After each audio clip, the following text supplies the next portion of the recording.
안녕하세요. 오늘은 건강한 삶을 위한 방법을 설명해 드리겠습니다. 첫 번째, 말을 줄여야 합니다. 사람은 살아가면서 끊임없이 말을 하며 소통합니다. 하지만 말이 많아질수록 문제가 생길 가능성도 커집니다. 말을 많이 하면 실수할 확률도 높아지고 자신이 한 말에 대한 책임이 따라오기 마련입니다. 특히 나이가 들수록 불필요한 말이 많아질 수 있는데 이는 대인관계에서 오해를 불러일으키거나 갈등을 초래할 수도 있습니다. 현명한 사람은 말을 신중하게 하고 꼭 필요한 말과 좋은 말만을 하려고 노력합니다. 말을 잘하는 것이 중요한 시대지만 진정으로 말을 잘하는 사람은 듣기를 잘하는 사람입니다. 대화를 할 때 남의 말을 경청하지 않고 자신의 말만 늘어놓는다면 상대방은 피곤함을 느끼고 결국 멀어질 수 있습니다. 특히 대화를 독점하는 것은 상대방을 배려하지 않는 행동이며 관계를 망치는 지름길이 될 수 있습니다. 하지만 말을 줄인다고 해서 대화를 단절하라는 의미는 아닙니다. 불필요한 말을 줄이고 꼭 필요한 이야기만 하라는 것입니다. 때로는 침묵이 더 큰 의미를 가질 때도 있습니다. 말이 많아지면 스스로를 불리한 상황으로 몰아넣을 수도 있습니다. 말을 줄이고 경청하는 자세를 갖춘다면 더욱 건강한 관계를 형성할 수 있을 것입니다. 말을 줄이는 것은 단순히 말수를 적게 하는 것이 아니라 말의 질을 높이는 것입니다. 좋은 말 한마디가 사람의 기분을 밝게 만들고 신뢰를 쌓게 합니다. 반대로 불필요한 말과 부정적인 말은 상대방과의 관계를 악화시킬 수 있습니다. 그러므로 말을 신중하게 선택하고 말하기 전에 한 번 더 생각하는 습관을 들이는 것이 중요합니다. 두 번째, 밥을 줄여야 합니다. 소식은 건강을 유지하는 가장 중요한 습관 중 하나입니다. 과거에는 배불리 먹는 것이 중요했지만 이제는 영양 과잉이 문제가 되고 있습니다. 과식하면 몸에 부담이 가고 각종 질병의 원인이 될 수 있습니다. 반면 음식을 적절하게 섭취하면 신체 기능이 활성화되고 건강을 유지할 수 있습니다. 특히 체중이 5%만 줄어도 허리와 무릎에 가해지는 부담이 크게 줄어들어 통증이 사라지고 몸이 한결 가벼워집니다. 또한 혈액순환이 원활해지고 독소가 빠져나가면서 피부가 맑아지고 체형도 균형을 잡을 수 있습니다. 살을 빼는 것이 미용을 위한 것이 아니라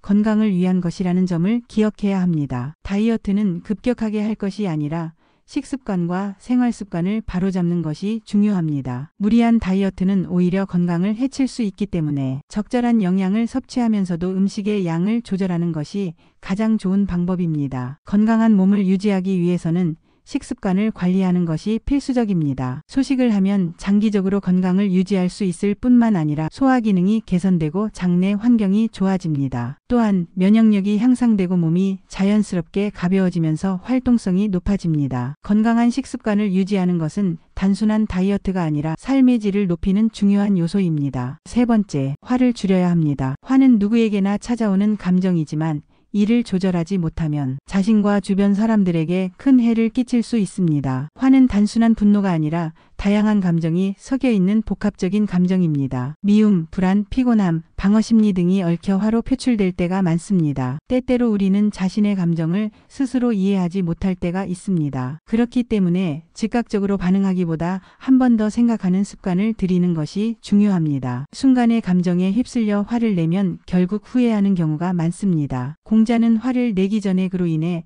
닥칠 어려움을 먼저 생각해야 한다고 말했습니다. 화를 내서 해결되는 일은 거의 없습니다. 오히려 더 큰 문제를 불러일으킬 뿐입니다. 분노를 조절하는 능력을 기르는 것이 건강한 인간관계를 유지하는 데 중요한 요소가 됩니다. 감정을 적절히 조절하고 상황을 냉정하게 판단하는 태도를 길러야 합니다. 네 번째, 욕심을 줄여야 합니다. 우리는 살아가면서 크고 작은 욕심을 갖게 됩니다. 하지만 과도한 욕심은 오히려 자신을 불행하게 만들 수 있습니다. 만족할 줄 아는 마음을 가지면 스트레스가 줄어들고 삶이 훨씬 편안해집니다. 욕심이 지나치면 주변 사람들과의 관계에서도 문제가 생길 수 있습니다. 과한 욕심을 부리면 결국 신뢰를 잃고 사람들에게서 멀어질 수밖에 없습니다. 욕심을 적당히 줄이고 현재의 삶에 감사하는 마음을 갖는다면 더욱 풍요로운 인생을 살 수 있습니다. 노자는 만족할 줄 알면 욕을 당하지 않고 적당할 때 멈출 줄 알면 위태롭지 않다고 말했습니다. 과욕을 부리기보다 스스로 만족할 줄 아는 태도를 기르는 것이 중요합니다. 삶에서 꼭 필요한 것만을 추구하며 욕심을 줄이면 훨씬 더 행복한 삶을 살 수 있을 것입니다. 5번째, 차 타기를 줄여야 합니다. 현대인들은 이동할 때 대부분 차를 이용합니다. 하지만 걷기는 건강을 유지하는데 매우 중요한 역할을 합니다. 차를 타는 시간을 줄이고 걷는 시간을 늘리면 건강뿐만 아니라 정신적인 안정감도 얻을 수 있습니다. 이렇게 5가지를 줄이면 몸과 마음이 훨씬 건강해질 수 있습니다. 살면서 조심하고 적게 해야 할 것들이 이 5가지뿐만은 아니지만 최소한 이것들만이라도 마음에 담아 생활한다면 더 건강하고 행복한 삶을 살 수 있을 것입니다. 오늘 영상이 도움이 되셨다면 좋아요와 구독, 알림 설정 부탁드립니다. 감사합니다.